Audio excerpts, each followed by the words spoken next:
I've actually pulled off in my league this year have been fucking like pretty elite.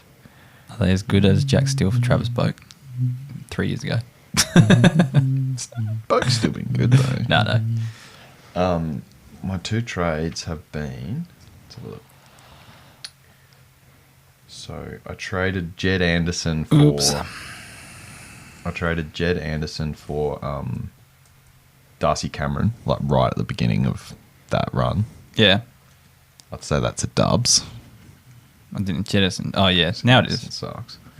Wait, you got Jed Anderson? I got Darcy Cameron. That's fine. For, that's good. Dude, he's been insane. Yeah, that's real good. And then my second trade. We're not going live to Facebook for some reason. Unable to connect. Let's kill it.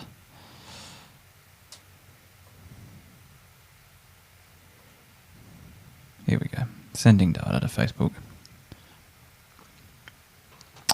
2 people on YouTube. G'day YouTube. Facebook's now on board. It says Twitter's streaming, but I don't really know what happens there. Anyways, you guys ready? You guys ready? Yes. Let's do it. Here comes the intro.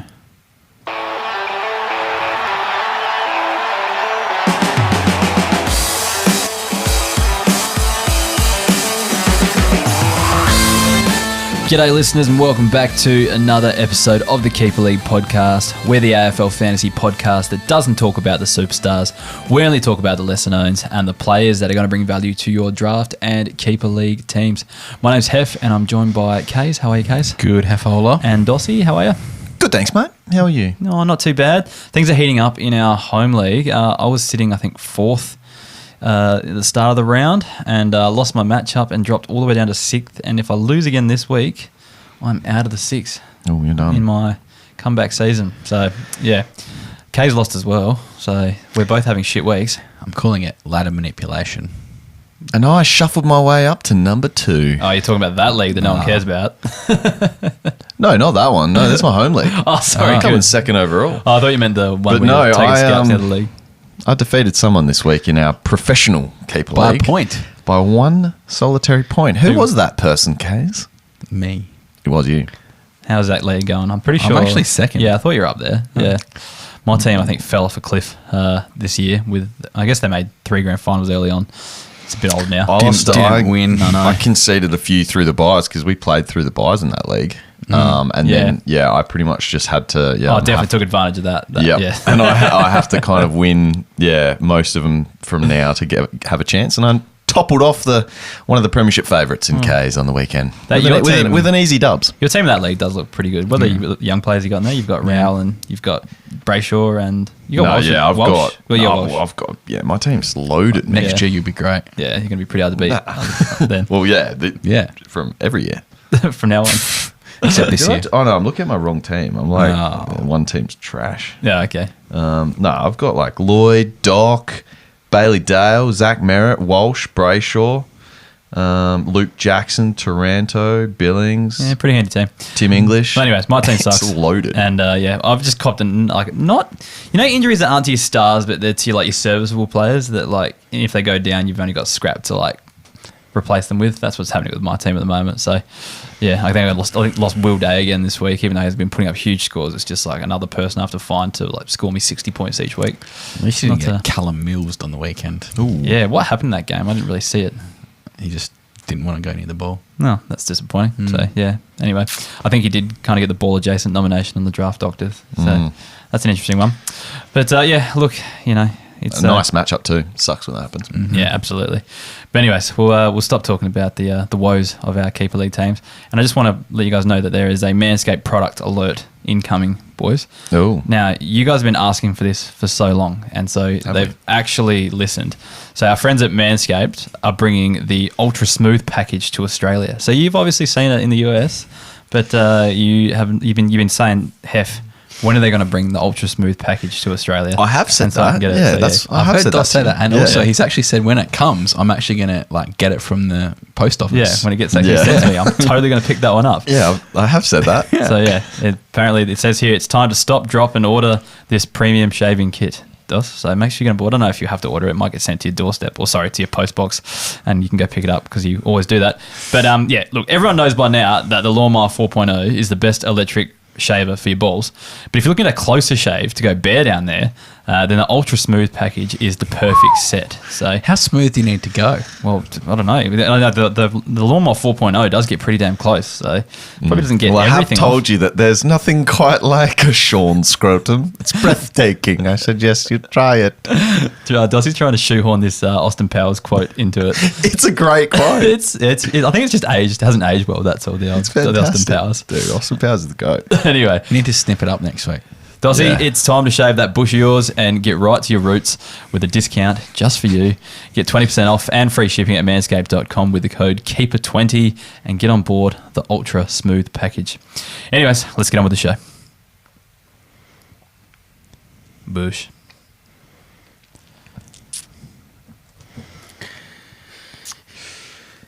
I'm sure 14-year-old me would have laughed at that Austin Powers quote. Still holds up. It actually hasn't aged too badly, by the way. Yeah. I don't think there's really not much. Because it's just crude. It's not like bad. Like silly. I think it's more so like when you're younger, you find that stuff more funny. That's all. Yeah, no, when you're younger, yeah. Nick Carlson says, hello, Hollywood. Doesn't say hi to any of you guys. I'm back, boys. G'day, Nick. How are you, mate? All right, let's get stuck into the round rewind.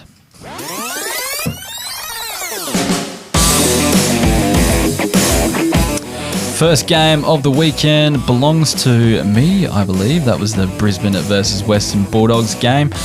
Interesting game, actually, not really. Brisbane kicked away in the end, but started off all right. But there was a few players that caught my eye that I'm going to talk about tonight. The first one is none other than Jared Berry. So he had 105 points, 7 CBAs. He's noticeably getting a bit more midfield time at the moment. He kicked 2 goals as well, so I felt like he was spending a bit of time forward too. But less time on the wing nonetheless, because I guess the next 2 guys I'm kind of going to mention is Jackson Pryor and James Tunstall.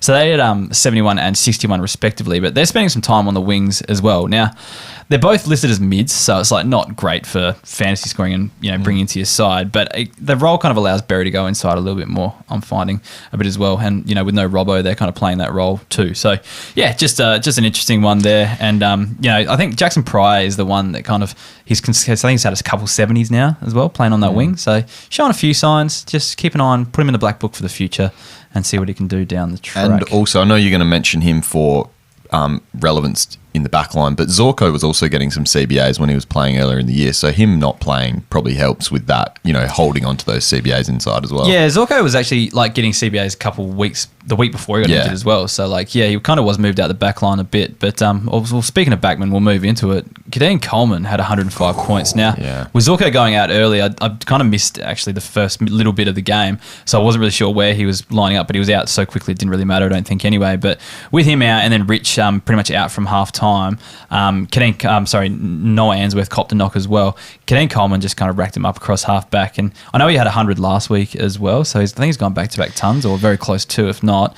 Over the next few weeks, he is going to go off. I think he's averaging like 98 in his last 3 because I've actually got him in my classic side. I'm very happy with that. I don't have him in any keepers, but he's been like an enormous pod for me in my classic side. And cheap too. And at the start of this game as well, because with Zorko back in the side, he actually started on the bench, and I reckon he was on there for like 10 minutes because I looked at his TOG at the end of the game. It was only 73%, I think. Yeah. So he was on the bench to start with, and I'm like, oh my God, like Zorko back's killing him. Zorko, obviously, what did he do? Ping a hammy or something with 5 minutes into the game. Yep.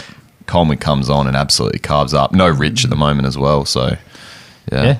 Well, another guy I think who will benefit from those injuries as well with Zorko and Rich out is Calamar Chi. So 83 points. I think he was on the halfback for the majority of the game. I think he did had a couple wing attendances, but probably just kind of filling roles and things like that. But yeah, predominantly halfback. He'll probably receive like the biggest bump, if you know what I mean. Like, Keidean was still scoring 100 last week with those guys in the side, whereas Calamar Chi had 83 points. So if he plays that same role over the next few weeks, he could see a bit of a bump. So he could be a streamer for the next few weeks as well. So Calamar Chi.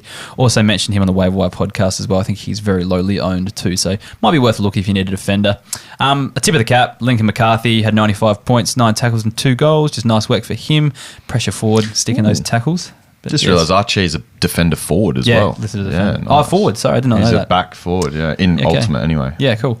One other player, Dominic Bedendo, he had his first game. Only had 43 points, but spent a fair bit of time on the wing, and he's listed as a forward. So when at the start of the game, when the Bulldogs were actually playing pretty well, he seemed to score pretty well in that first quarter as well, and did have a goal early to kind of add to that. But just watch with interest because nice role for a player listed as a forward, could get a few touches up the ground if he can stick in the side. That's it for me. Let's move on to Carlton versus St Kilda with Dos.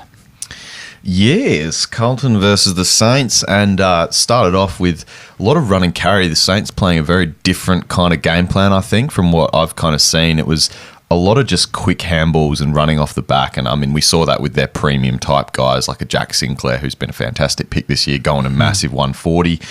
Early days as well, a guy like Brad Hill was just racking up because they were just, every time they get it, it would be like hand off the back, just run through, and it looked to really be how they sort of cut Carlton apart in this game. So this game was like, I thought it was a finals type game. I reckon the umpires sort of put the whistles away a little bit as well, and the pressure was great. Do you guys get to see this at all? Yeah, bits and pieces. Yeah. I just thought it was a great game to watch. Anyway, other than that, let's look at some of the keeper league guys. Look, it was an unfortunate ending for Hunter Clark on the night. Oh, yes, did see this. Yeah, obviously, he was playing a really good game. I think it was midway through the third or something.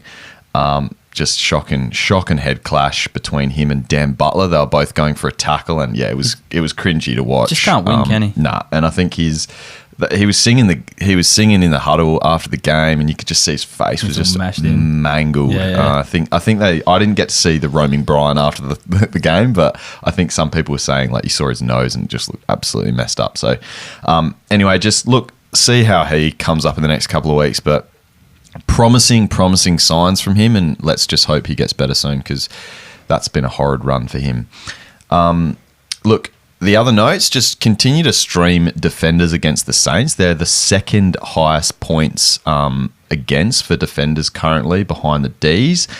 You had Sard 92, Newman 90, Lockie Plowman come out of nowhere for 79, and look, Doherty was probably the surprise having a down game. So I think a lot of people would have put the C on him with confidence given those numbers, but only had the 79. But I think, look, it's still a great matchup play. It's the Demons at the top for defenders to stream them, and then it's the Saints next. So keep using those matchup plays at the moment. Yeah, especially on that. Jordan Dawson is where I'm kind of kicking myself. I had the C on him all week. Yeah. I had a VC on him, and then I needed to win, so I put on Brayshaw at the end because, just see him better. Yeah. But yeah, like all week I was looking at that matchup and just thinking it'd be juice, and it just came to fruition. I did it in pretty much all my, wherever I had him. Yeah, I did it on the VC or C for Dawes. So yeah, those matchups plays. That's real. We have them on the Keeper League website, and I'll tell you what, this is the time of year, like we'll try and mention a little bit through the show, but this is the time of year when you just look at those matchups with great interest, I think, and start using them. I think it's funny as well because you can look at it like Melbourne are a tough team because they're top of the ladder. They could be hard to score against, but it's interesting to see how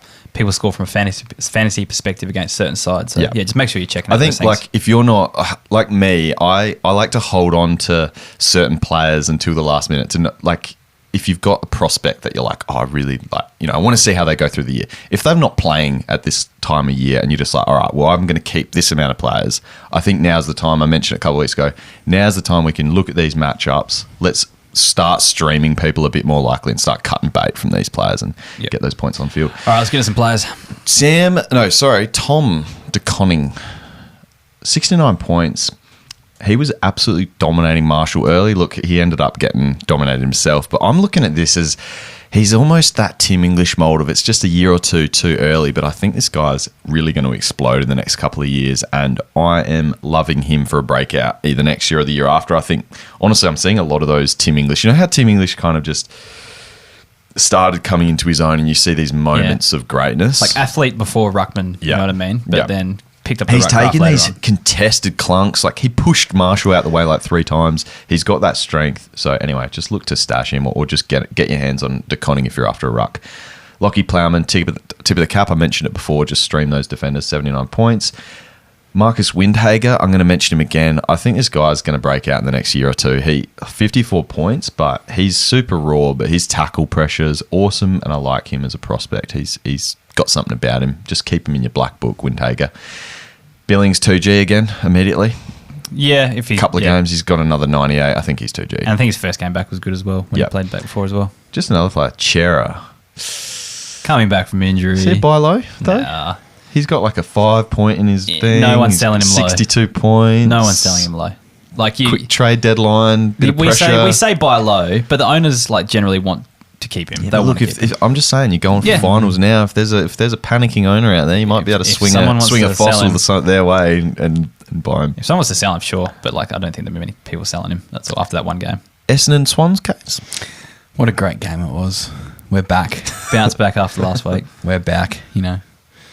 I thought the season was done and dusted, but we can still make finals now. I don't even know if we can. I don't think you can somehow. No. It's all about... You've got like 16 points. It's all about premiership points. It's all about 2023 at the Bombers. Start off with a couple tip of the caps. Jake Kelly and Brandon Zerk-Thatcher had 99 and 89 points. 20 touches and 18 touches respectively. Even Jake the Snake Kelly managed to come down and sneak a goal from defence, which was nice to see. I love when a genuine defender kicks one.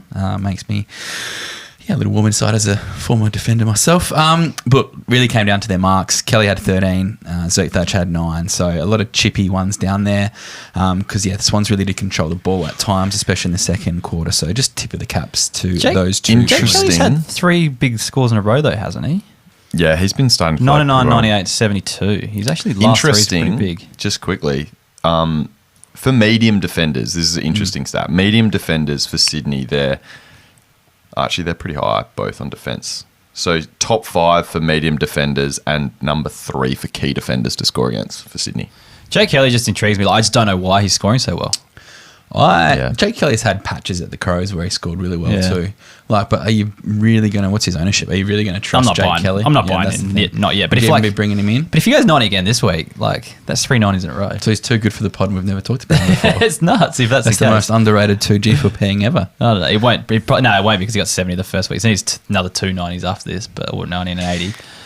It won't happen, but it's just interesting because I noticed last week he just was in the right spot at the right time, just taking lots of uncontested marks, like the intercept and uncontested marks, wayward kicks. I think you were playing West Coast, so there was a lot of those coming in.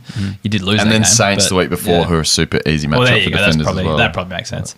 Yeah, Dyson Heppel had 95, a bit of a return to form for him, but.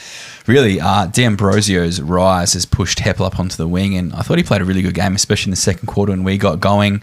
It was on a nice score at halftime, kind of dropped off a bit late. But, if he can kind of find his spot on that wing, it's probably the better spot for him where he doesn't have to be accountable, has to be in defence, and he doesn't have that speed that someone like D'Ambrosio has, who had 77 points, and he's got an absolute elite peg, 23 touches, and really they've just opened up that half-back flank for him at the Dons. Got the rising star nod already. Yeah, so he's got that. And then you've got Nick Hind, who is just bursting off the halfback flank with his speed. So I think they complement each other really well. Look, he's only 30% owned, so if you can, lock him away for next year, I'd be doing it because I can't remember a player who's kind of coming in 2 games, maybe Nick Martin at the start of the year, but who has, but his foot skills are so good. He's probably had 20, 30 kicks or something in 2 weeks, and I reckon he's probably missed 5 of those. And we noticed that the first game he scored a 40, but he had a 0-point first quarter, and after that it was like every time he touched it, stuff happened. So look, I'm big on him because I think he's just that quality player, and they're going to want the ball in his hands for many years to come. Benny Hobbs had 73 points. He was dropped / rested, and then he came in as a late in for Archie Perkins. It was his last quarter that really, piqued my interest. 10 touches and 39 points in the final term when the game was on the line. So really cometh the moment, cometh the man, Ben Hobbs style. So if it was me, I'd be doing whatever you can to get him into your side. You might be able to get him, if you're not necessarily contending, you've got, a couple of older blokes and, a contender has Ben Hobbs, they might be willing to part with him because, look, he had 5 CBAs. Most of them came in that last quarter. And, someone like Jai Caldwell only had 7 for the game and he was playing more of a high half-forward flank role, Jai Caldwell. So back with Parrish back in. Back to the high half. Kills Caldwell, but, it's almost like when they wanted someone to make a, in impact, they called on Ben Hobbs, which is very, very cool. What won them the game? Was there just a high pressure again? It was just back to that. Who they beat a couple of the Saints when they Like beat the the Saints. high It was just pressure, like just they were just tackle on. pressure. I like Yeah. it. You know, like we were down by 4 goals in the first quarter. Yeah. And I was just like, oh fuck, I'm gonna have to watch 3 more quarters of this shit. And then we probably played one of the best second quarters I've seen for ages, and just everything was just humming. So and I said, like, guys like Heppel, who haven't played that well, like, was really leading the way. Parrish was good. Merritt kicked 3. So really good game. Still annoyed that Port took Josh Sin over Ben Hobbs in the draft. Yeah. Still annoyed. But As it anyway. should be. Yeah. What's he Durham. doing? Josh Sin. I think he's injured. Okay. But still. Sammy Durham, your boy Dossie, he had 71 points, and what I love is he's got so much mongrel about him. He's got the moulet, and got a little bit of a bot about him too. Look, a lot of time he was actually head to head on the wing with Dylan Stephens. Ended up with 16 touches and a goal. But I don't think he's going to be one that's going to be a massive scorer, but I think he's going to be one of those solid week in, week out contributors who can probably get you like an 80 each week on the wing and that kind of thing. Like, because he's got that hunger, he wants to be involved in the contest, happy to lay some +4s. So won't be like a 100+er, but I reckon he'll be a more than serviceable player that you could probably either keep as your last kind of keeper or just pick up early each year. I don't know. I reckon he's showing signs. Like, he's one of those guys that could surprise a few people. But what's he going to do? Like, what's he going to I be? don't know what That's his role's the going to thing. be. I think it could be like as much as I love His the display guy, is not Flanker type amazing thing. either, so it's just Yeah, like maybe the wing's okay for him. as Yeah. much as I love him, I think he's more quality over quantity. But we'll wait and see. Like, I'd love him to be fantasy relevant because I do love the way There's he goes just about something about him that I like. Yeah. That's all. One of those players. it. Impactful for sure. Chad Warner had 107 points. I know he's too good for the pod, but he's a genuine future Brownlow medalist. 25 touches, 3 goals, and 727 metres gained. It's quite a few metres gained. It's a lot of metres gained. That's more than Hind, who was just, running the ball for fun. He actually had the most CBAs of any midfielder in the game. So that's just like Sydney have just gone, you're the guy Number who one- can make you're the it number one happen. guy. You, really. He's probably got to be up there with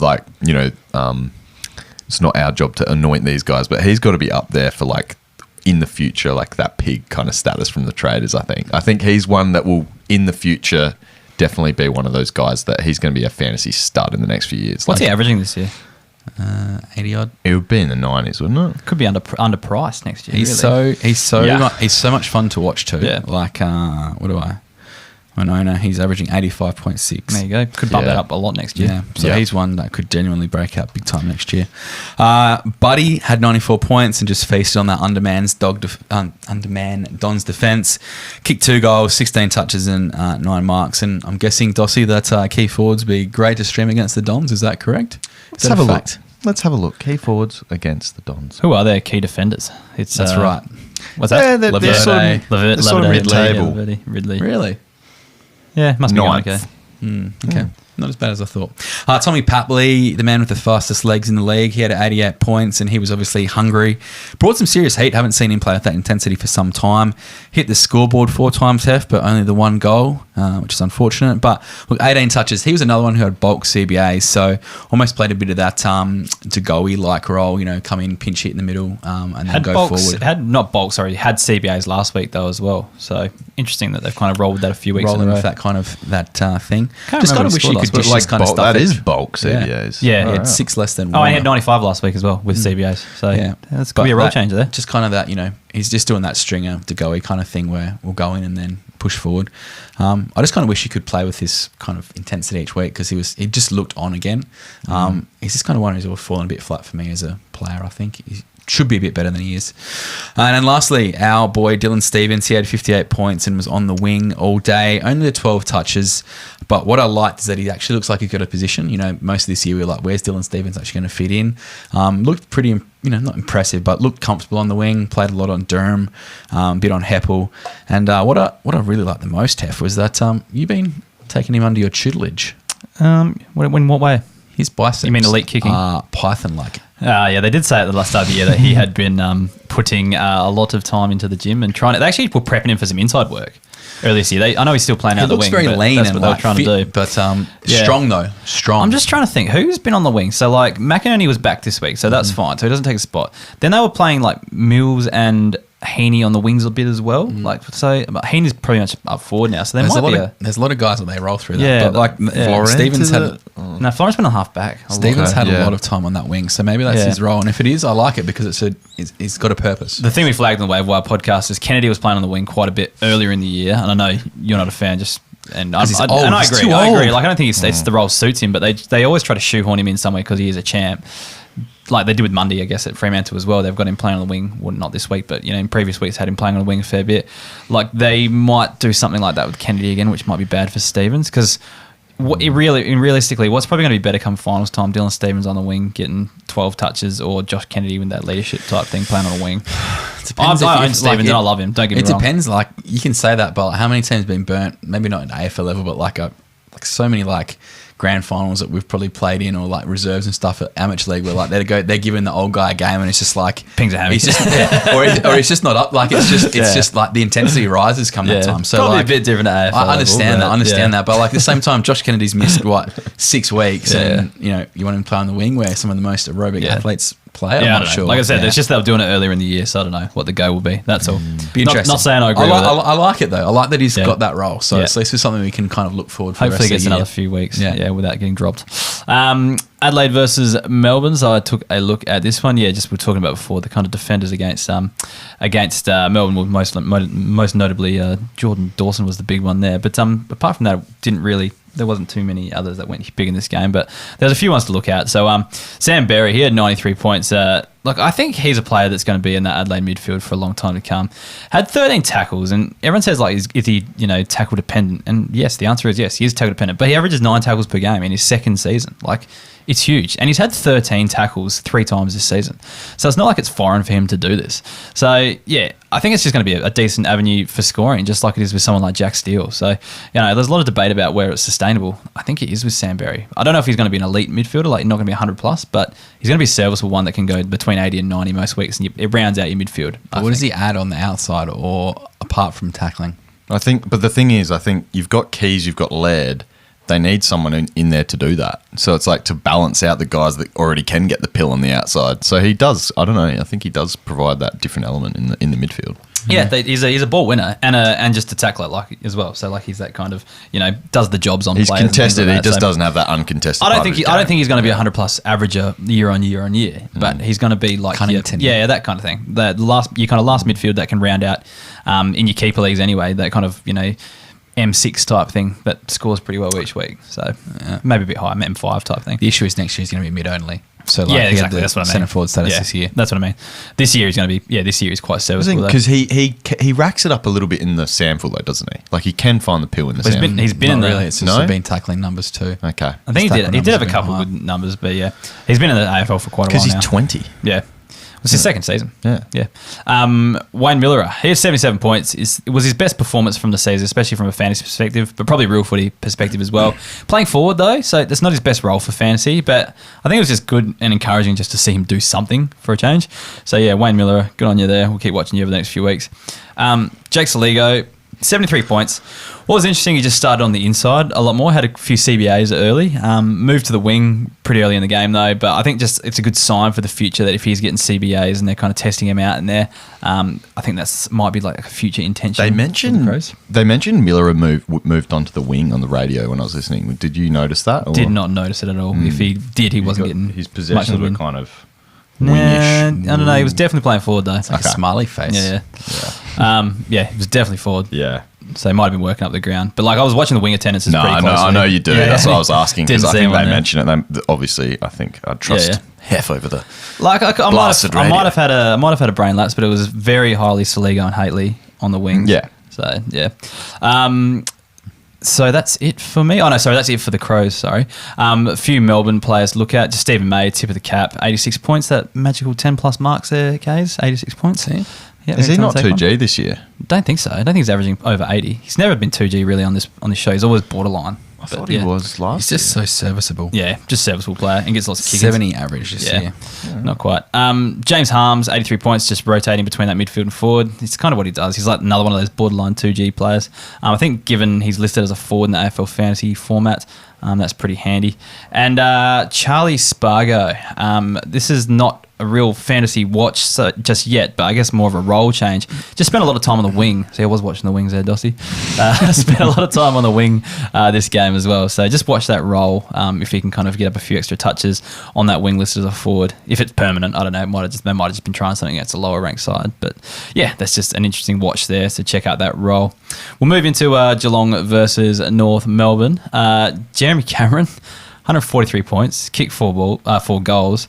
It's dominant. He was just so dominant up forward. Dossie, you were a big fan of his point to the goal square from the 50. Oh, yeah. Yep. That was pretty funny for those who saw that. We haven't 2G4P'd him yet, but he's averaging 84 points. And he's having his 3rd best fantasy season to date. So, we have to. Yeah, I didn't realise he wasn't he's gone too now. good. No. Yeah. I think his average has just gone above 80 on the back of this. Yeah, 84 points. So, yeah. Tom Hawkins, pretty much as above, just forwards were dominant in this game. It's North Melbourne, so what do you expect? 117 points, kicked 6 goals. Not much else to say about that one.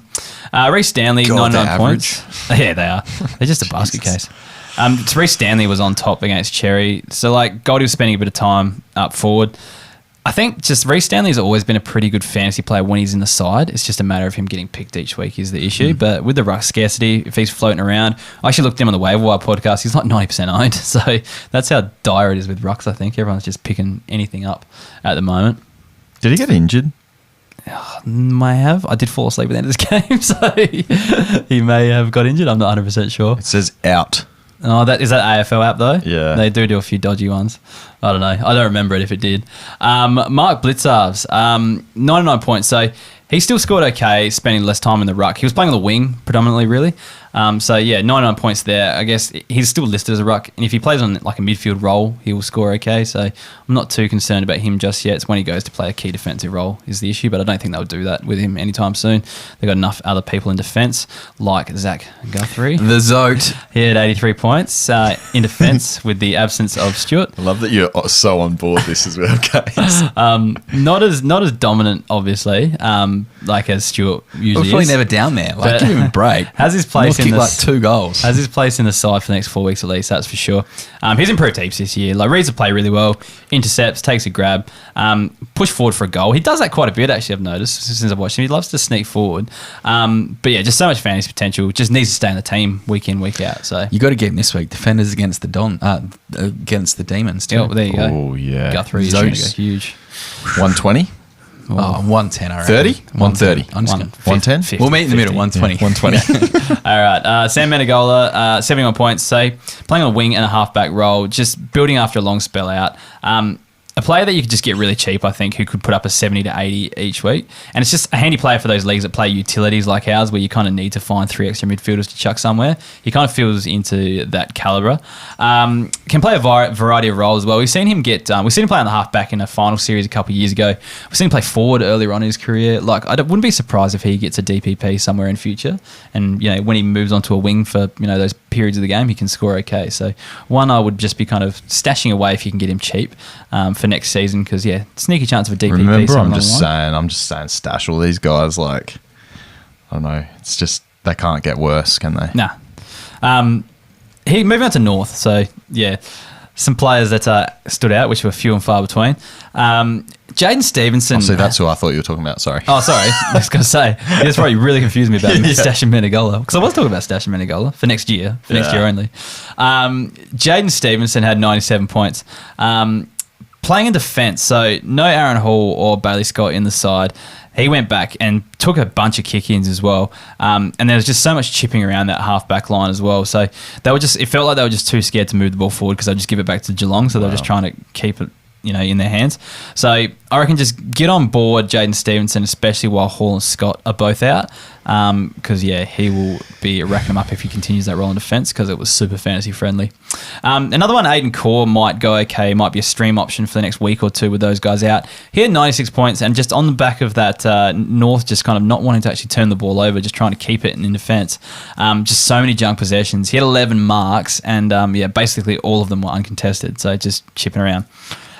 Jed Anderson had 76 points. High time on ground for him. He was in that, I think, 84%. Just wasn't great, but with high time on ground, he's going to get you at least a 70. So I think just as a forward, he's serviceable there. So that's all I could see from North Melbourne that's worth talking about. We'll move on to Gold Coast versus Collingwood with K's. Yes. We'll start off with the Pies boys. Josh Dacos had 86 points. He had 3 goals and 19 touches on the wing. Absolutely fantastic game. On the opposite wing, opposite to his mate Steele Sidebottom. Yeah, he's humming. He's had a couple 80s in a row. Look, I know he's had a few down weeks in between it, but once again, a guy who looks like he's really found his spot. Obviously, we know the wing can be a little bit hot and cold at times, but he's still popped out a couple of tons this year, and I suppose potentially some of the matchups, he's going to play North Melbourne this week, so should be a lock for a good score. I think I'm really enjoying what Josh Dacos is doing, and those kind of wingers who can be genuine goal kicking threats are very handy players. Obviously, still Sidebottom. He had 91 points, and his heater continues, 27 touches. He may almost be back to 2G4P. What's the turnaround? Like, I haven't done a Collingwood game in so long. So what's the why has he started scoring well? He's had a 90, a 40, a bye, and 2 90s. So basically, still Sidebottom, they've started to utilise him. So I think earlier in the year, he was a bit supplementary out in the wing. They were very Dacos focused. Maybe they were just going to be like, we're not going to be that good this year. Let's just kind of let some of the other guys do some of the heavy lifting. They've realised they're actually quite a good side, and they look a hell of a lot better when still Sidebottom is got the ball in his hand. So that would be what it comes down to for me. So he hasn't changed, but he's still on the wing. Still on the wing. Yeah, potentially he's just a little bit hungrier. I'm not sure. Yeah. But maybe the finals. He's had 27, 26 touches the last 2 weeks, like against the Suns and GWS, who are both good sides. So it's been one of my better pickups off the old waves this year. He got dropped. Good work, Dossie. Snapped up. Well done. Well, you Thanks, would have. mate. He was gone. He was basically averaging like 60 at one point, and then he's really turned it around. So. I also picked up Chad Wingard, and that did not play out. I do rate those picks though, like kind of fallen guns, like just the Pick 'em chance up. they bounce back. Yeah, They may for as sure. well. Yeah, Chad, there's still hope for Chad. yeah, sure. Now I want to talk about Matt Rowell. He had 88 points, and it probably wasn't until I actually sat down and watched this game on Saturday night that it dawned on me. I haven't actually watched the Suns play in quite a long time. I don't know why, but I haven't really watched That them. happens when you're doing 3 a week. Yeah, it can happen. So Rowell had 23 touches, 6 tackles in a mark, and look, I know a lot's been made about his lack of marks. He just doesn't take marks ever. Very high tackle, inside possession count kind of thing. Now, what's Matt Rowell going to be is my big question. You look at someone like Took Miller, who similar build, but he's like a genuine running machine. Like Took is running back, forward, like he is an absolute elite athlete. Not necessarily seeing that just yet with Matt Rowell. I don't know if that's concerning. Like, is he that kind of player? Is he just going to be almost like what you were talking about before with like a bit of a better version of Sam Berry? Like, loves the tackle, love the contested ball, but are we concerned that we really haven't seen any outside game? The fact that I don't even know how many marks he averages a game would be interesting to check that. That's my, like, he started off so hot, and like I was one of his biggest fans, don't get me wrong, but like, is he going to be like a capped at 100 kind of player, or does he have the ability to go to that next, goatee pig level? I really think this comes down to Stewie Jew's game plan, and I know I harp on about Stewie Jew, but love Stewie Jew. Talk about how much you love him all the time. He's averaging 0.7 marks a game. Okay, but let's also just look at their team averages. They average the least marks in the whole competition and 20 less than the top. So Saints are having 20. Matt Rowell's in there bringing them down.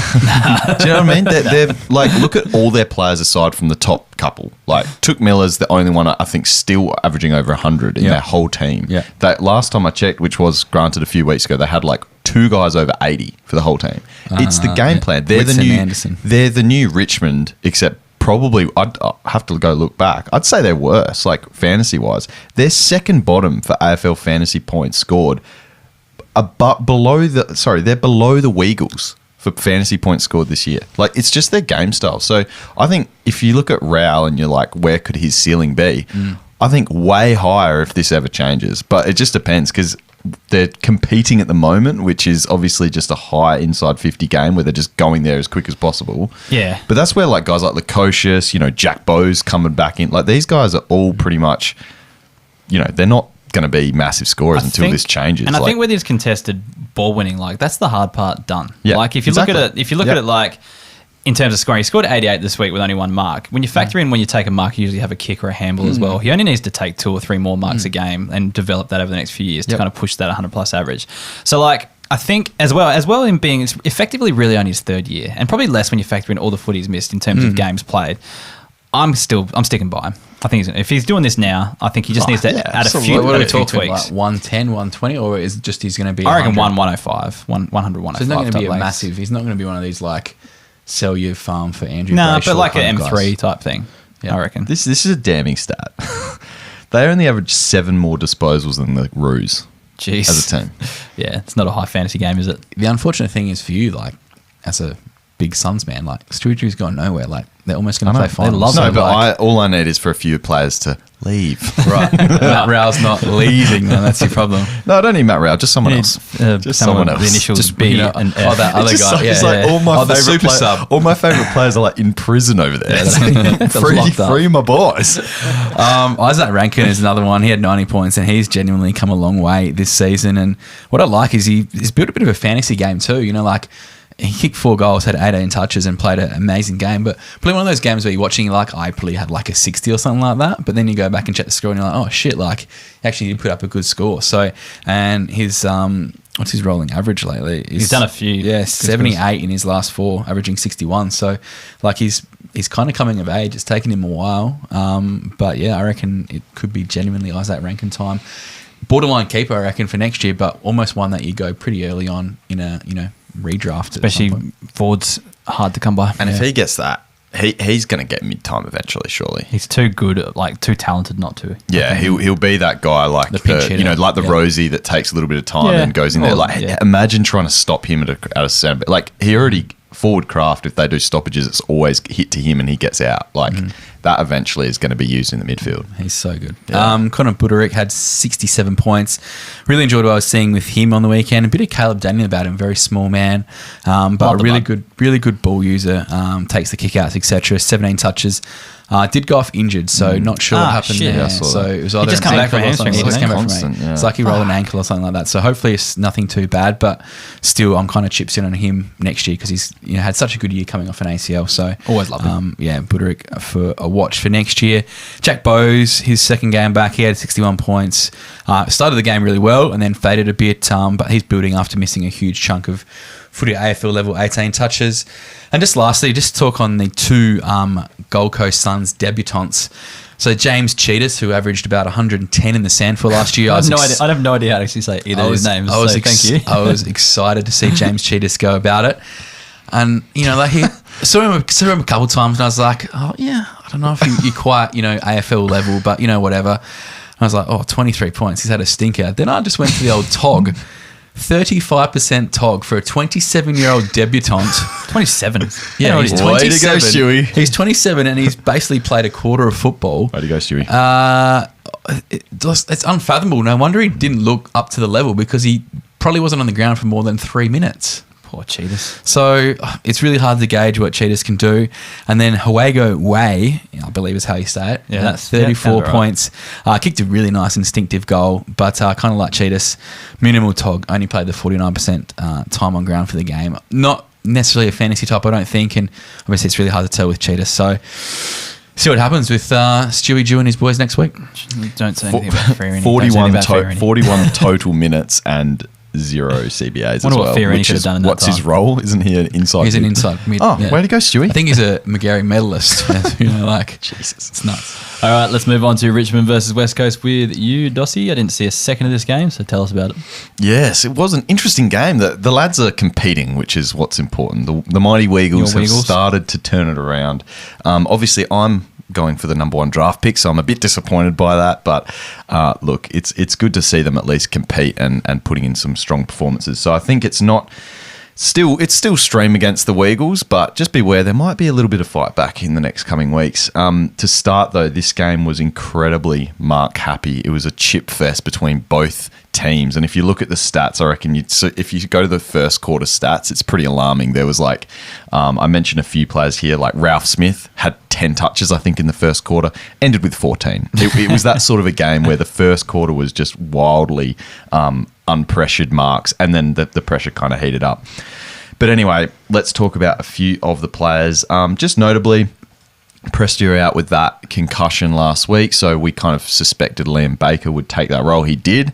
He took that role on board and looks pretty good in Presti's absence. But I think what kind of it's going to benefit actually a few of the Richmond defenders who I'll talk about first. I'll skip down on my little notes here that I had. Sorry, just on Baker. Does Prestia come back in this week? Yeah, that's what I'm not sure. Then Dusty's out, and Dusty was going a few Dusty, CBAs as Dusty well. had like 15 touches at half time and then was did on his fire. string Yeah, right. yeah. I think it was a awareness though they mentioned. I don't Okay. think Yeah, so he's not definitely out missing this week. Yeah. Okay. So Baker might be another stream option this week, or another play. The things that I'm actually looking at, I'm actually kind of looking at the other way as well, in that you've now got Jaidyn Short out of the backline. He's in the midfield. You've got Baker out of the backline in the midfield. I reckon it's going to be, you know how Nathan Broad started the season on fire. He came back into the fold this week. And also Dan Rioli's just going supernova as well. So I think these two guys moving the ball out of the backline, we've seen defenders for Richmond do pretty well, like a Jaidyn Short, have heap of the ball. I reckon just look at those guys again as, you know, very safe fieldable options. But it will be interesting if Presti does come back. On the Weagles side of things, Jamie Cripps has been on absolute fire the last three, 99 in his last three. I don't know who it was. One of you guys, I reckon, Hef, maybe you were pretty high on Cripps. He's won you a granny in the he won me, past. yeah, I love him. Yeah, and He's a very look, soft spot in my heart. he's going awesome. Wouldn't be a last Keep League weeks. episode without Hef mentioning Jamie Cripps on him a flag. But look, I think, you know, he's probably picked up on most leagues at this stage, but he'd still be floating around on a few of the shallower ones. So get around him. I wanted to include him waiver wire. He's super highly owned. Yeah, like, he any is, forward is yeah. this year. It's so hard. Yeah. And looking at just a couple of other forward options. So just mentioning the midfield for West Coast, the clearance numbers were absolutely wild in this game. So with Nick Nat back, I'll mention him in a minute, but the clearance numbers for West Coast was awesome, which means let's look at our forwards again. So we've mentioned Waterman for a few weeks. He scored an 82 again. He's looking like a great option, especially for your future. Waterman, just because I was getting sidetracked. Waterman just always reminds me of that time we were hanging with your dad and we're trying to get your dad to name like 5 West Coast players. And he's like, Waterman was like one of the only ones he would actually like name. It's just because his dad he's played for him. apparently a Weagles fan, my old man, but literally just goes to one grand final every 15 years and calls himself he was a foundation member, which is what he always comes back to. Yeah, very funny. Yeah. And Darling scored 57, but I think both of them sort of benefit with JJK back in the side as well, getting those weaker defenders. So let's just look at it. Nick Nat was back, 92 points, an absolute beast, 26 hit-outs, and he just completely changes the Eagles midfield. It's so obvious to see. Nick Nat, Shuey, and Kelly combined for 26 clearances. It was just like they were just getting it out of the centre at will, which is why I said let's just look again at our West Coast forwards maybe going forward, especially matchup plays. If there's a nice matchup, I think the forwards are actually going to start getting the ball a little bit more because of that reason. Zane True debuted as well. Zane True debut. 46 points, so not great on paper, but he had a 34-point third quarter, and it was when the West Coast were coming back firing in that third as well. 17 centre bounce attendances for him, and obviously he's not the primary hit too because you got your Shueys, you got your Kellys, but he looked way better than his score, so it wouldn't surprise me if he sticks in. It was like they'd hand it down to Shuey, he'd get it out, and True was the next one to then deliver it, and really looked good. Only 20 years old. It's taken a while for him to get a gig, but wouldn't surprise me to see him in there. Like, he's ahead. Connor West was just playing it forward in this game. You know, he's gone ahead of Greg Clark, who's playing in the Waffle. When you're given that number of CBAs, they must see something in you. And in a game where they were competitive as well, he was a big part of that at times, obviously. Tip of the cap to Marlon Pickett to finish off, 113 Big points. Score. He's been fantastic this year for those rolling with him at M8. And yeah, I think they mentioned on the broadcast he's the second best wingman in the comp based on like your player ratings and stuff. So just been fantastic. Anything else from this game, Dossie? Yes, Elliot Yeo was injured at the start of the third quarter. Sam Petrevsky-Seton was the sub, came on, looked really good. Then he went down, I mentioned pre-show to you guys, he went down Peter Griffin style, holding the ankle. And I was like, oh, he's done. All right, it's time for Witherden season again. Then he popped back up about 5 minutes later to get the ball, and he was fine. So, you're good. But so I'd be looking at him as an option if you're going to miss out on Yode playing down back. We saw how fantasy friendly Witherden was earlier in the season. I'm hoping Witherden just comes straight back in and dominates again. I think there's a chance he does. But if he doesn't, Sam it's- Petrevsky-Seton, you guys like Jermaine Jones are still going to be relevant. If Witherden doesn't come back in, is it panic stations? If you're an owner, yeah, I'd say so. But We'll wait and see what happens there. I think he will come back in. All right, last game of the round. Kays, is it? Or second last game of the round? Sorry, second last game of the round. Sorry, my dodgy port Forgot game about afterwards. the the loss. Yeah, Flag sorry. mantle. Flag mantle, just too good on the day. But no, we'll get on with GWS versus Hawthorn. Let's go. Yeah, not too sure what to take out this game because it was a bit more water polo than footy at times. It was absolutely piercing down at Giants Stadium. So, hard to take too much out. But if you want to know, there was 92 stoppages for the game, which is about 20 more than average for the round. So lots of ball ups, throw-ins, etc. But Jesse Hogan had 110 points, and while it was wet, Hogan actually made it look very clean. He was clunking everything, took a game high 8 marks, kicked 2 goals too. Said it last week. He just looks on, Hef. 1 week away from being 2G4P and looks back to his dangerous best. One of my calls in the preseason. One of your calls? Yes. Might have been the call of the preseason. Don't know about that. The call of the preseason from Heffy. Matt Flynn had 100 points. Look, and when there's 92 stoppages and you're up against Ned Reeves, you're definitely going to go okay. 46 hit-outs alone for Flynn and 15 touches. So a bit of the tip of the cap for me in this game, obviously inflated hit-out numbers, but however, the Flynn v. Bruce v. Briggs ruck triangle is very intriguing. So Big Brucey had about 127 points dominated. in the VFL. And I think Kieran Briggs had about 30-odd hit-outs himself. So interesting to see what happens if Bruce comes back or whether they're happy with Matt Flynn. So Bruce owners may be a little bit twitchy at the moment. Matt Flynn was back earlier than expected with the calf, wasn't he? So quad, it was. He was supposed to miss 4 weeks and only missed 2 already. Bruce could have played last week and they didn't pick him. Yeah. They haven't picked him twice. Interesting. So, On the back, coming back from injury and then picking him ahead of Bruce. Interesting. Anyway. So, that's why it's intriguing. Callum Brown had 96 points. No, not the shit VFL Collingwood player. This is Jesus. the other Callum Brown. He's quick and built like a brick shithouse. 188 centimetres of him. Late in for Lockie Keefe. Obviously a bit of a weather-based inclusion, but took his opportunity big time. 4 goals and 13 touches for him. Interesting to see if he sticks around the side, but after 4 goals and an eye-catching display, be hard to drop him. Dossie, no doubt he'll be a classic must-have this week at 270 or something like that. It's not that time of year, mate, but maybe early rounds. But yeah, no, I mean, if he sticks around, he'll make you some money. I saw someone else do it in a snap in our group chat, so I thought maybe that's what classic people are doing. Yeah, well, he's a good option, but not for me, mate, when I've got my team, already complete. Not when you brought in Jake Lloyd last week. Lockie Ash, 92 points. Another solid game from him.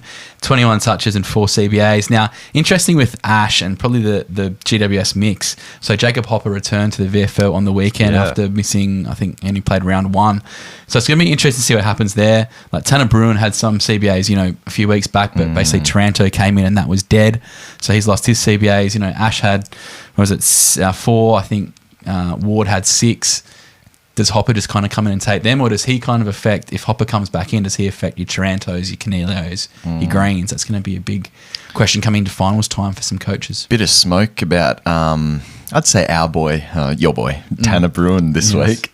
About Going home. potentially a go home. That's breakout city if that happens. If he goes to a club where he gets an opportunity. Oh, yeah. Boy, Well, that's oh where it'd boy. go, sure. Yeah. Boy, oh boy. Harry Morrison, 108 points, made the wing his own this season. 25 touches and kicked a snag yesterday. He's playing really well on that wing this year, so good work to those who drafted him. And Ned Reeves, 84 points. Now, I've given this a tip of the cap because he had 30. That means it's never fantasy relevant. It's just a good score. Correct, and that's what Ned Reeves is. Ned Reeves is the third string ruckman at Hawthorn. 39 hit-outs, built like a string bean. But, if you want to rebut my tip of the cap, you want to firmly put the cap on and glue it. I think he's the number 1 ruck. He's the long-term option. I'm trying to remember. I know at the end of last season he had put up a couple 80 plus scores as well. I'm just trying to think about how many it was. And ended up averaging 70 last season. He had 2 80 plus scores at the back end of last year. And another 81 now. That actually puts him on the breakout tracker ahead of the top 5 rucks in the competition. So generally when they're trending ahead of the breakout tracker, they're generally doing pretty well for the standard. 23-year-old ruckman. I know Lynch is only a 23-year-old ruckman, and that's kind of thing where your allegiance is lying, where you're giving the tip of the cap. Because Mate, I just can't break my boyism. You just can't fade to some. You're firmly in your mind that Lynch is still the number 1 ruck. He's just been unlucky. The poor with guy injury. just keeps getting concussed. He gets stung by bees. He gets COVID. He's just like he's literally had the unluckiest year of any player in the whole entire world. But when he has played, he's looked absolute gassed. Apart from Will Phillips. Yeah, he just keeps getting glanged. But what'd be crazy? Like, so say they didn't trade Max Lynch. Do you reckon he'd be number 1 ruck over Darcy Cameron this year? No, I don't think so. Well, he was last year. So That's an interesting sliding doors, actually, Yeah. where they went like that. Yeah, I don't think it would have been.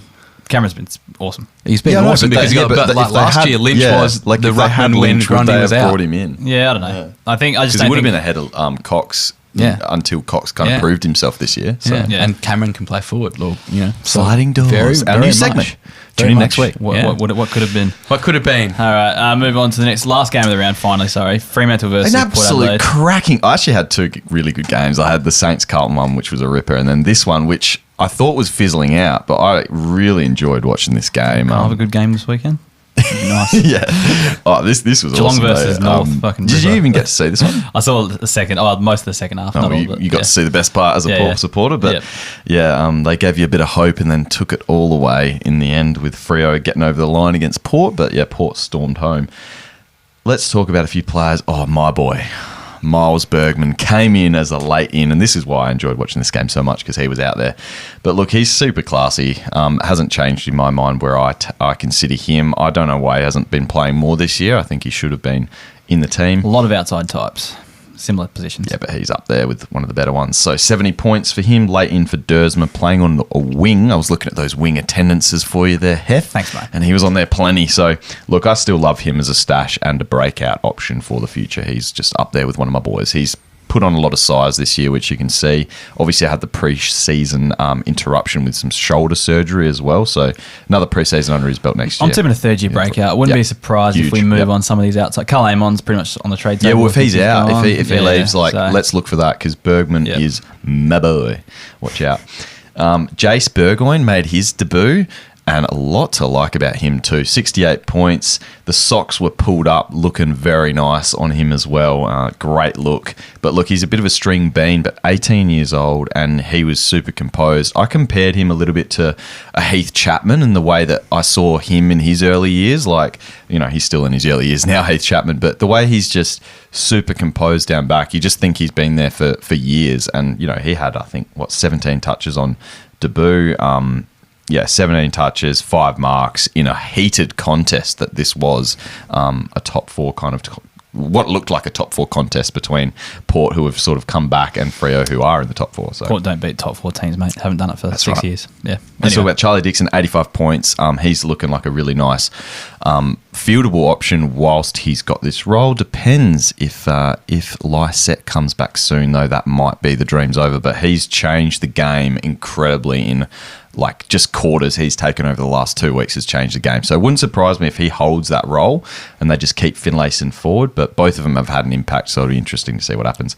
Kane Farrell, 68 points. Didn't back up the huge score from last week, but long term, they're going to use his peg. Yeah, they're going to want the ball in his He's hands. got ridiculous. He had another shot from like 50 mate. It was his kick's just insane. So it wouldn't surprise me if they try and get him involved on like a half back or something in the future to get that drive. You know what? Like they used to use Hamish Hartlett for a similar type thing. Yeah, Probably, like, just not as- boom it out, yeah. type of thing. So it might be a similar. It's type because role in they're the using him future. up the field at the moment, like on a wing On a or wing, up forward. yeah. Just feel like maybe it's just better behind the fit ball, but we'll wait and see. perhaps. DBJ benefited without Riley Bonner, 90 points. He's just not quite too good for the podcast yet, but he's probably going to have a good end to the season unless Bonner comes back this week or next week. No, I got a couple of weeks. Couple of weeks, so he'll probably have a nice couple of weeks. Georgiades only scored 67, but I thought he's kind of taken a leap forward, so I was surprised he didn't score more than that. Do you ever see him as more of that? Because they got those key forwards. Do you think he can be... He's Connector. really agile, so I just look at for a big guy. Look at every forward, his height, playing similar roles. None of them score well in fantasy. That's what I just go by. So I back no. You don't Always- think always he back could no. turn into like... I mean, this is a I don't bit think he's the ambitious. guy You don't to think he break- could be like a Charlie Kerner? I know it's a big call. Yeah, he's but- not the guy to break the mold. You know what I mean? So, yeah, Charlie Kerno's like the a freak. You know what I mean? I know he is. Yeah. All right, Rory Lobb to round it out, 102 points, 5 snags, played backup ruck as well to Shawnee Das, and I think he's going to hold that role going forward. Just note, though, key forwards versus Port, the 4th easiest team to score against. Continue to stream those because your defenders can't stop anyone. We don't have good key defenders. That's We right. traded. You've got your skipper. Don't you have a Traded, Lear or Lear? traded Dougal Howard for. He's not really like. Yeah, he's an interceptor. He kinda He's lets not them, yeah. not the lockdown type. We don't really have anyone that can actually like Tom Cleary. Tom Cleary can't. Tom Jonas isn't even great at it either. Like we just don't have a like. We should have kept someone like Dougal Howard really around, but Got a gave him away cheeky for flag potato too. chips. Nat Fyfe. Oh, Bit of B2P. I'm happy with coming Fyfe soon. BTP. He's the prime BTP candidate, so I'm happy Should we with that bring one. him back? Yep, bring him Isn't back. he getting traded to Melbourne Really? Isn't he Is West this Australian? for Luke Come on. Jackson? Was this one of those fake trade things? No, that that wasn't a always- fake trade. It's Oh. like maybe they're Come going to on. entertain this. It's not a bad. Forward status, though, coming his way. I don't know. I didn't check the centre bounces, but I think it was low. I think he was out not. there. Yeah, they kind of reverted to. I don't remember him being in there when I was they watching. kind of reverted to being like, all right, let's play. I think they were like, oh, is our chemistry breaking up a little bit here, trying to put him too much in the midfield? Yeah. And they reverted back to their normal rotation. And yeah, let's have a look. So it was in the centre bounces, we had Brayshaw, Mundy, Brody, Sarong, and Yeah. then basically way down 5-0. Mundy 0 was the one CBAs. that was in the CBA numbers, which you can get. I'll talk about membership stuff in a sec, but he was the one that was kind of boosting the CBAs this week in comparison to the last few weeks. But Yep. yeah. Hey, Dos, can we just go back to the sliding doors? Ooh. So last year, when Grundy missed the 2 games, round 12 and 13, Lynch was the main ruckman over Darcy Cameron. They played in the same team. 18 hitouts Lynch versus... Was it 8 and then 23 versus 5? Cameron was played key forward. Yeah, he was doing it all year though, wasn't he? Though Sliding doors. Sliding doors. the sound effect. All right, that's it for the round rewind. If you appreciate the work we do each week, you enjoy listening to the podcast and want it to keep going year to year, make sure you sign up and support the show and become a member. In return, we'll support you by giving you the stats that we use to do the show and what we use to pick our fantasy teams each year. That includes weekly CBAs, kick-ins, scores for and against, projections, breakout tracker, and also, if you're into your classic, the Pod as well. You wanted me to flag this, and I forgot to mention him. Ethan Hughes for Fremantle, 80 points, was playing on a wing. Yeah, I do like the play, but Akers is going to be back very soon. You think Is you he mentioned very that soon? today? I think he was only supposed to be like 3 weeks out. Well, he's a play until he's exploded. back in. What's that? I thought his leg exploded. No, he acted like it did, but it actually wasn't as bad as it was. I think it was like a Play month. Hughes until Akers is Yeah, back. it might not be this big, but I think it was like within a month they said he'd be back. So. Yeah, so that was just Yeah. a miss that Yeah. one.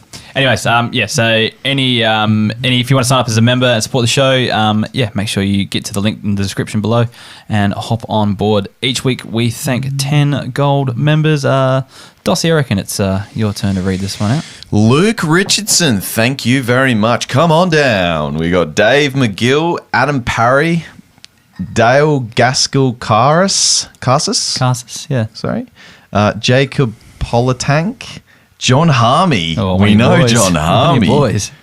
Nicholas McCauley, Lincoln Smith, Corey Farr, and Kevin O'Malley. Thank you all so very much for Harmy's being been on the gold pod a few times, hasn't he? Yeah, Harmey's come on. He Yeah. came on this year, only a few weeks ago. Yeah, well, there you go. He Friend even of the show. he called me the cockroach, which is my nickname on the pod. So he's my boy. All right, do we have a Trudge Watch this week?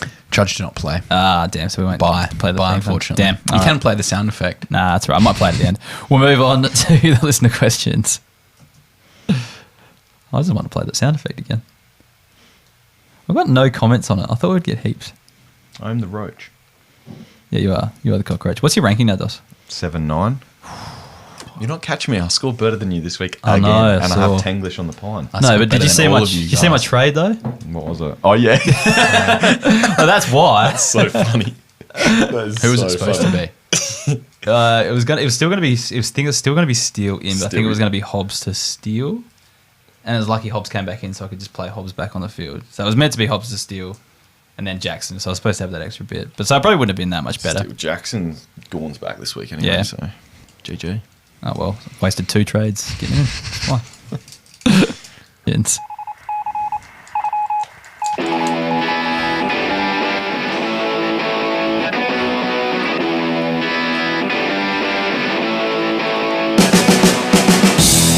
First question of the night comes from at Ranger J87.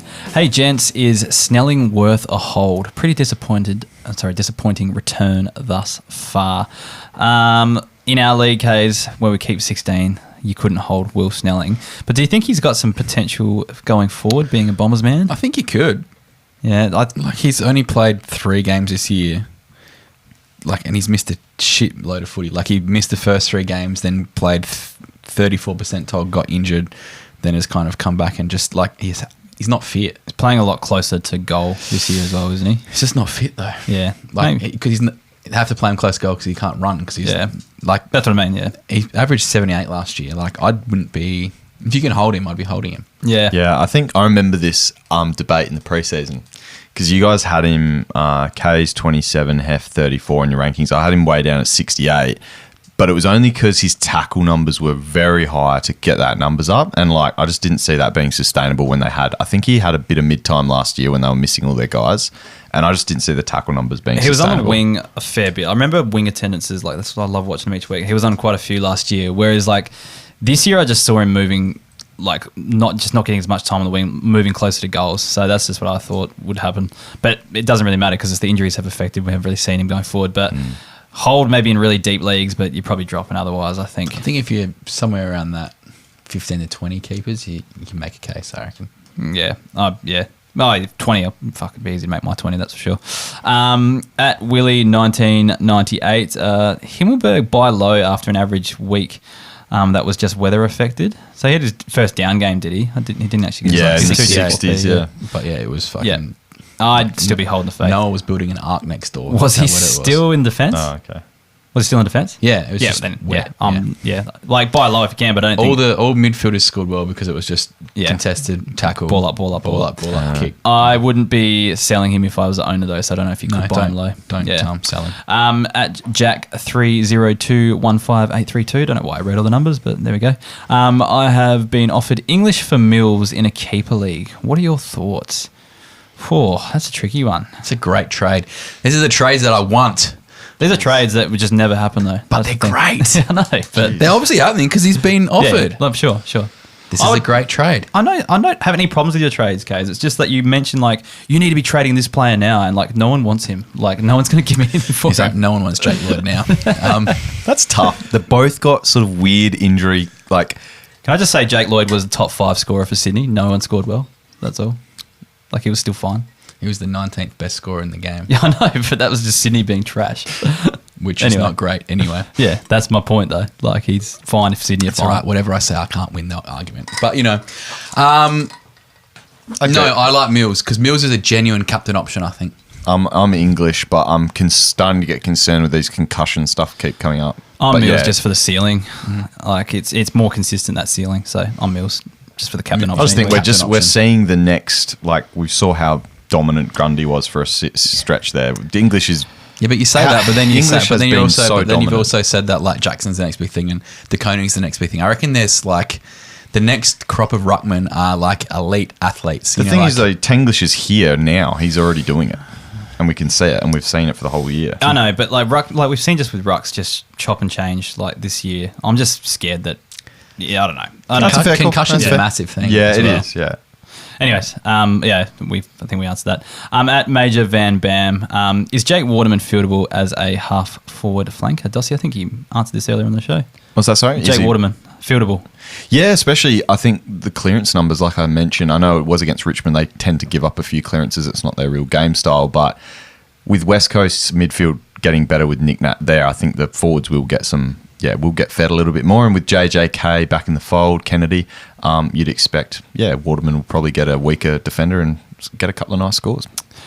Joshua Little, is James Rowbottom ever going to take that next step? Can he average 100 points over the next 5 years? Cheers for all the work you do, lads. I don't think so. The midfield role is too deep, and the role he plays never is conducive to fantasy scoring. It's more of a contested stopper type thing, more defensive. Yeah, well, and you talk about the Sydney lack of scoring and stuff like there's that many potential scorers that guys miss out each week. Like if you look at the numbers, like who was it? Florin and someone else scored like 30 and like Mills, like there's actually not enough ball to go around everyone as such. Like this game was different though. Like they just when Sydney are on top, they don't chip around at all. They just attack, goal. Like just keep, just keep pegging it towards forward each time. Which is why Sydney Try to players catch maybe up. aren't the greatest to own. Well, Maybe that's not. what Yeah. I was just going to bring it up. As I mentioned, the Suns obviously atrocious in fantasy, but Swans are kind of underrated down there at 12th overall for fantasy points scored, and it's due to that low disposal, high inside 50 game. Similar, like they're not... When they're winning, they possess it. They hold,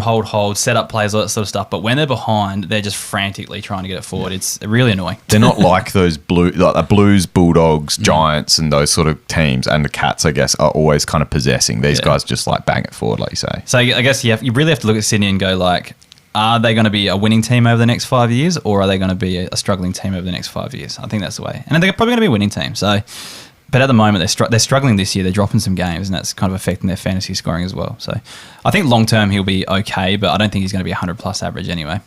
No. Michael Bellardi is asking, I'm in a very deep keeper league, currently in a rebuild. Who would you back in for number one ruck in the coming years? Darcy, Draper, Cherry, or DeConning? Darcy, surely. Anyone but Draper.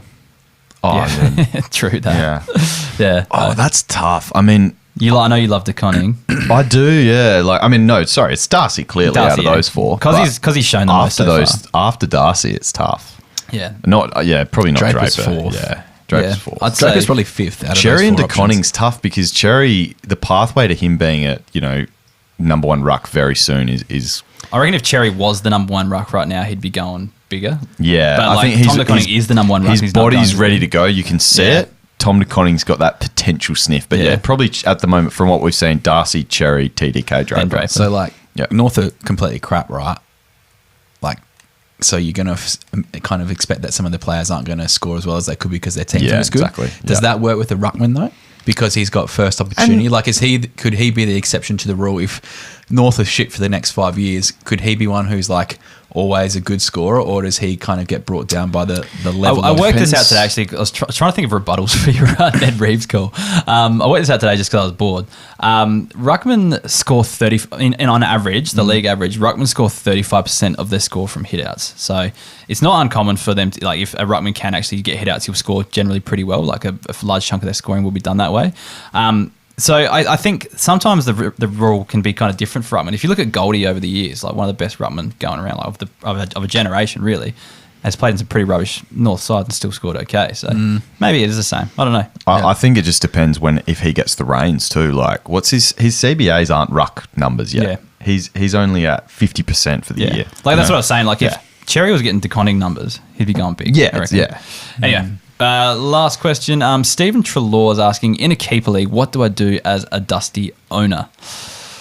Dusty. He looked okay on the weekend. I personally... he looked fantastic before the injury. In our league, I know that the only kind of trade that would get done for a Dusty, and they can rebut me and say otherwise, they'll be listening. But I think it's the kind of one of those trades, you're at that kind of point now, you would be trading him off to a contender for just a young gun that could have future. So say someone like Josh Rochelle or something like that, you might be able to get in return. Do you reckon you could get anything more than that for Dusty?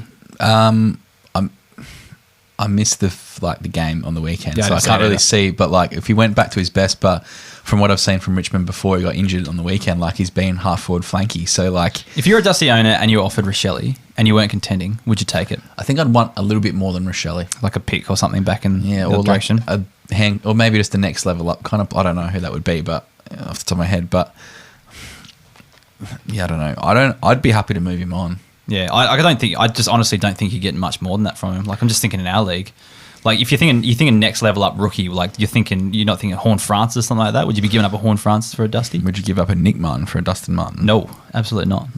So Dusty's 31. Yeah, I'm not giving up Nick Martin for Dusty. His highest score this year is a 93. Yeah. I don't know. Yeah, definitely not. It's hard. I'd just take your best rookie from this year's draft. I think that's what I'd be trying to get. Just kind of shopping around a bit. Because you could get someone, anything else is kind of they've probably already peaked in fantasy and they're not going to go ever as big as Dusty's best type thing. Whereas I reckon you'd probably just take a step back and hopefully invest into potential. I think going forward is the best thing to do with a player like that, I reckon. What do you reckon, Dusty? Do you have a theory on that? What was the question?